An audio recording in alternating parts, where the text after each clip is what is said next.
PC news Bangla. Fuchka খেয়ে অসুস্থ প্রায় ৩৫ জন, চিকিৎসাধীন হাসপাতালে। প্রিয় দর্শক, আপনারা দেখছেন পিসি নিউজ বাংলা। চন্দ্রকোনা এলাকায় ফুচকা খেয়ে অসুস্থ প্রায় ৩৫ জন, চিকিৎসাধীন অবস্থায় হাসপাতালে রয়েছে তারা। পশ্চিম মেদিনীপুর জেলার চন্দ্রকোনা ১ নম্বর ব্লকের মাধবপুরের বেলঘড়িয়াতে ফুচকা খেয়ে অসুস্থ হয়ে পড়ে প্রায় ৩৫ জন। জানা যায় এদিন সন্ধ্যায় যারা এই ফুচকা খেয়েছিলেন তাদের প্রত্যেকেরই রাত্রি থেকে হঠাৎ পায়খানা বমি শুরু হয়। এই মুহূর্তে অসুস্থ ১৫ জন ক্ষীরপাই হাসপাতালে চিকিৎসাধীন অবস্থায় রয়েছে বলে জানা যায়। বাকিরা গ্রামীণ চিকিৎসা কেন্দ্রে চিকিৎসাধীন আছে বলে জানা যায়। চিকিৎসাধীন ব্যক্তিদের পরিবারের সদস্যদের বক্তব্য, যারা যারা গতকাল ফুচকা খেয়েছিলেন গ্রামে শুধু তারাই অসুস্থ হয়ে পড়েন এবং ওই ফুচকা বা ফুচকার জলের মধ্যে বিষাক্ত কিছু ছিল, তার কারণেই এই ঘটনা ঘটে।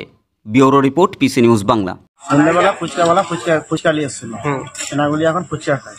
ফুচকা খাওয়ার পরই এই ঘটনাটি ঘটে। পায়খানা, বমি, জ্বর, মানে যতজন খেয়েছিল যতজন খেয়েছে ততজনের হয়েছে, ততজনই হাসপাতালে ভর্তি। কতজন আছে এখানে ভর্তি? এখানে ম্যাক্সিমাম 14-15 জন আছে। আপনার কে আছে? আমার ছেলে আছে, আমার দুটো ছেলে আছে। মানে দুজনেই ফুচকা খেয়েছে? দুজনই ফুচকা খেয়েছিল। কোথায় হয়েছে ঘটনাটা? ঘটনাটা আমাদের গ্রামেই হয়েছিল। নাম কি? বেলগেড়ে। ওই মাধবপুর বেলগেড়ে। আচ্ছা। শালপাড়াতেও খেয়েছে, শালপাড়াতেও হয়েছে। দাসপাড়াতে খেয়েছে, দাসপাড়াতেও হয়েছে। আবার আমাদের বেলগেড়ে খেয়েছে, বেলগেড়াতেও হয়েছে। আচ্ছা আচ্ছা। আপনার নাম? আমার নাম রঞ্জন রায়, বাড়ি বেলগেড়ে। ধন্যবাদ সবাইকে, খুব ভালো থেকো আর পুজো ভীষণ আনন্দ করো। আর অবশ্যই পিসি নিউজ বাংলা চ্যানেলটিকে সাবস্ক্রাইব করো, লাইক করো। এখানে সমস্ত ব্যবসা প্রতিষ্ঠানের বিজ্ঞাপন প্রমোশন করানো হয়। বিশদে জানতে আজই যোগাযোগ করুন।